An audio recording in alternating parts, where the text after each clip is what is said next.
Bueno, lo primero que hay que pensar es que era un pequeño de 6 años cuando tengo ya razón del asunto del golpe militar. Hasta ese momento, nada, simplemente vivía el mundo, mi familia era el círculo que conocía, de ahí no salía, te fijas, no andaba yo recorriendo cerros a esa edad. Entonces era un círculo muy pequeño. Entonces, cuando se produce todo el golpe militar, por un asunto, diría yo, no sé tanto si familiar, sino que más de la gente en general, como que estaban todos de acuerdo con el golpe de Estado. Claro, tiene que haber habido gente del otro bando, sí, pero en general, estoy hablando acá, como que poco menos se habían echado a los malos y habían ganado a los buenos. Entonces no se hablaba tanto tampoco de una dictadura, sino que de un gobierno militar. Entonces, a mí lo que me provocaba tensión era el hecho, y incluso actualmente, y a mí eso también me sorprende, que no se puede hablar ni de política, ni de religión, ni de fútbol. Política, religión y fútbol son tres cosas que en esos años no se hablaba, era como temas tabú porque si no termina todo en pelea. Y hoy en día es lo mismo, esto para mí no ha variado. Entonces, darme cuenta que habían conflictos que, claro, ahora lo puedo entender de otra manera, pero en ese minuto cuando pequeño simplemente era un conflicto entre adultos y que involucraba de repente a toda la familia y balazo con todo, ¿te fijas? Entonces eso me golpeó mucho. Pero después, a medida que voy desarrollando, me voy creciendo, voy entendiendo algunas cosas más y empieza a darse todo esto de la alegría ya viene, ¿cierto? El plebiscito.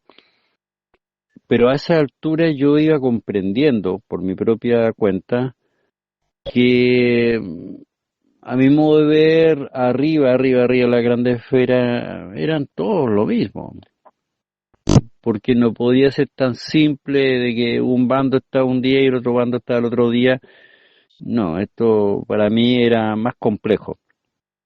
Entonces, de esa perspectiva tomé yo la posición de irme, por decirlo así, contra el gobierno que estuviera. Es decir, cuando gana la concertación finalmente, y supuestamente entre la democracia en Chile, y termina el gobierno militar o dictadura, es que yo en la anarco critico incluso lo que venía, digamos, la democracia con todo este cuento de la alegría ya viene. Yo ya la venía criticando en anarco. Entonces, en ese sentido, Trash Comics fue más de la época militar, sí, porque estamos hablando Trash Comics que incluso una del 89, pero yo parto dibujando en el 87, entonces estamos hablando del último periodo. Y en el caso de Narco ya entramos con esto con la llegada a la democracia. Y como te decía, iba criticando yo que en el fondo iba a ser más de lo mismo, lo cual se cumplió finalmente. Esa es la verdad, por algo hubo todas unas protestas después que ya no eran 30 pesos, sino que eran 30 años, ¿te fijas? Era una crítica a la concertación. Y lo otro que también me marcó mucho fue haber hecho el servicio militar en pleno periodo militar, estamos hablando de los 85-87. Entonces, conocer la otra cara de la moneda, como te dije, yo siempre estaba en un ambiente cómodo, tenía todo lo necesario, si bien no éramos millonarios, pero estaba todo lo esencial, comida, techo, te fijas, cariño y qué sé yo. Entonces quise vivir una experiencia completamente opuesta. Y el servicio militar, si bien era obligatorio, tuve la oportunidad de sacármelo en un momento, pero preferí seguir adelante y conocer esa realidad. Y eso también me hizo entender mucho del comportamiento humano y no tanto de la política en sí misma, sino que de cómo podemos llegar a situaciones extremas y en muchos casos salir de ellas si tenemos las capacidades. Entonces fue una mezcla que se fue dando ahí, porque al final de cuentas uno si se puede analizar, todos hacemos política en el diario vivir, es decir, todos hacemos metafísica, todos pensamos algo y después lo ejecutamos de acuerdo a los propios intereses o intereses más colectivos, dependiendo, ¿cierto? Por lo tanto, el tema político para mí era clave en todo esto, pero tampoco sin ser un boletín político. ¿Te fijas? A pesar de que Anarco tiene una posición, llamémosle anarquista, no pretendía yo hacer un cómic netamente de lucha política propiamente tal, sino que más que nada presentar un personaje que se rebelaba contra todos los sistemas políticos habidos y por haber. Ese es como el concepto esencial. Bueno, Anarco propiamente tal, porque una cosa es Trash Comics y aquí nos vamos a entrar en Anarco. Anarco surge en 1989, pero eso es a raíz de que había trabajado Trash Comics 1, 2 y 3. Y eso me había permitido desarrollar a varios personajes, pero uno en particular me había llamado mucho la atención porque era el personaje principal de estas Trash Comics, sin embargo, además tenía un potencial, eso es lo que yo veía. Entonces, en eso de proceso de Trash Comics me doy cuenta que ese personaje, si yo lo llevaba a un ambiente en Valparaíso, podía tener su propio éxito.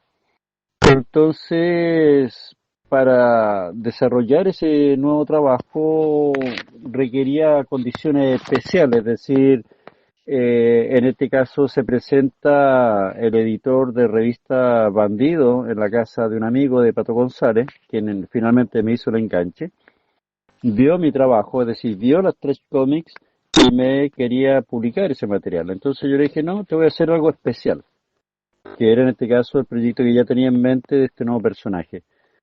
Entonces empiezo a variar algunos detalles, por ejemplo, la vestimenta, ¿cierto? Ambientarlo en Valparaíso, eso ya me exigía tener dominio de la técnica, de la perspectiva y otras cosas más. Y me perdí. A ver si sirve hasta ahí en ese minuto. No, fíjate, a ver, que yo recuerdo en este minuto, en Trash Comics sí parodié más, hice algunos dibujos de algunas personas conocidas y todo, pero en el caso de Anarco, no, fíjate, eran más íconos.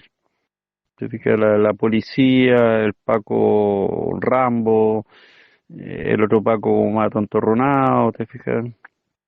Era más como trabajar con íconos, más que dibujar a una persona en especial, a menos que fuera un personaje conocido por mucha gente, porque para mí era importante que todo lo que yo explicara ahí o contara tenía que tener un contexto general. Entonces, lo único que podría yo decir es que hay un cómic que se llama La Minita, que la chica que dibujé ahí tiene relación con una chica que yo conocí, eso es cierto. En ese sentido, sí. Ahora, la situación es inventada y todo lo que queramos, pero ahí podríamos decir un poco que jugué con eso. Pero para un lector común y corriente es una aventura más, no cambia nada, ¿ya?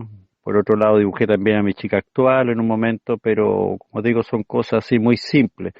Pero de ahí profundizar y una historia completa basada en algún personaje de mi vida diaria, no, no. Siempre, como te decía, trabajé más icono a nivel general. Ese que lo que pasa es que hay varias cosas. Por ejemplo, Narco uno me gustaba mucho por la acción que tenía.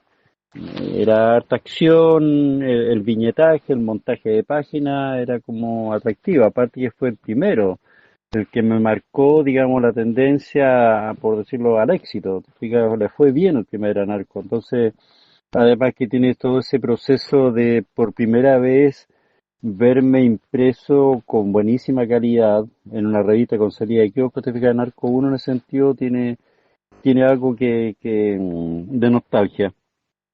Pero después ya cada uno de los cómics tiene distintos guiones, digamos, no se parecen uno a otros, y eso también lo cuidé mucho. Por lo tanto, cada cómic tiene su cosa, su algo que a mí me atrae. Pero, por ejemplo, Anarco 12 a mí me gusta mucho por la calidad del dibujo y porque también logro meter a otro personaje, como en este caso a Corto Maltés, con su estilo, con su calidad, te fijas, de dibujo. logro fusionar estos dos estilos. Y la historia en sí es muy redondita, porque tiene una buena entrada y tiene un final bastante poético. Entonces, en ese sentido, el arco 12 me gusta mucho. Pero hay otros como, por ejemplo, Anarco, que se tuvo un San Pedro, se tuvo un alucinógeno. Y lo que me gusta de ese cómic es que no tiene humor. Tú por donde lo veas no tiene nada de humor. Es un cómic serio de una historia donde el tipo va y consume esto y tiene un viaje y después regresa a su vida normal, por decirlo así, en los cerros de Valparaíso. Entonces, ese para mí también tiene una gracia particular, que logro por primera vez sacar el humor que era clásico del personaje y realizar un cómic serio y más encima que la gente lo aceptara. Entonces, pero en general, fíjate, todos me gustan, tienen su detalle particular, porque como te decía, ningún cómic se parece al otro, que fue algo también que cuidé desde el comienzo. Bueno, siempre se presentan situaciones complejas. Pienso que esto es como normal, me explico. Cuando desarrollo un guión y hago la visualización en la mente de una situación X, por ejemplo, una situación de acción, imagino distintos planos y no son azarosos, sino que todo, cada plano, cada ángulo está en pro de que se entienda mejor lo que allí se está contando. Entonces, cuando presentaba o visualizaba yo planos y ángulos complejos, no los evitaba. Por el contrario, si eso es lo que yo visualizaba, eso es lo que iba a dibujar. Entonces ahí es donde yo me encontraba con perspectivas muy complejas, sobre todo que todo esto tiene que mantener una coherencia de la aventura, de las situaciones. Te fijas, los personajes tienen que parecerse, pero con distintos ángulos. Entonces eso siempre ha sido complejo. Y uno de los cómics que más trabajo requirió, si no estoy mal, es Anarco 8, donde trabajo bastante lo que es el fondo de Valparaíso. Y ahí tuve que trabajar con algunas fotografías, y no, fueron muchas horas de producción, pero en general siempre lo consideré que era parte del proceso. Si tenía que devorarme más, una semana más en una viñeta, y eso lo exigía la historia, bueno, había que hacerlo. Entonces, en ese sentido, cada cómic tiene su momento. Por ejemplo, nunca había dibujado automóviles en un cómic. Entonces decidí en un momento, ya voy a hacer una historia donde la esencia sea una persecución en automóviles, ¿te fijas? Entonces, eh, tuve que buscar una Citroën, un auto antiguo, que era como lo que llamamos un cacharro acá, y todo esto también basado en fotografía, y después cambiar los distintos ángulos de acuerdo al guión, y eso exige un gran esfuerzo para mantener las proporciones, más allá de la narrativa en sí misma, te fijas, no perder el ritmo de la obra. Entonces cada cómic para mí ha tenido su detalle. Hay uno, por ejemplo, donde aparece la policía motorizada y trabajar motos, sobre todo las ruedas de una moto son sumamente complejas. Y esto, además, que yo no tenía acceso en ese entonces a llegar y sacar fotografía y sobre todo una moto de policía. Entonces, cuando me encuentro con un diario donde en la primera plana, en la fotografía a todo color, con un cuarto de página, una moto de carabinero con lujo de detalle, lo primero que hice fue comprar ese diario, ¿te fijas? Y de ahí desarrollo el cómic. Entonces, si bien hay momentos complejos, yo también me los buscaba. Entonces era parte del proceso, parte del trabajo, salir airoso de cuánto plano y ángulo se me presentara en mi trabajo. Y si las perspectivas eran complejas y hay que trabajar, entre comillas, más de la cuenta, bueno, había que hacerlo. Todo en pro de la calidad de la historia que se está allí contando.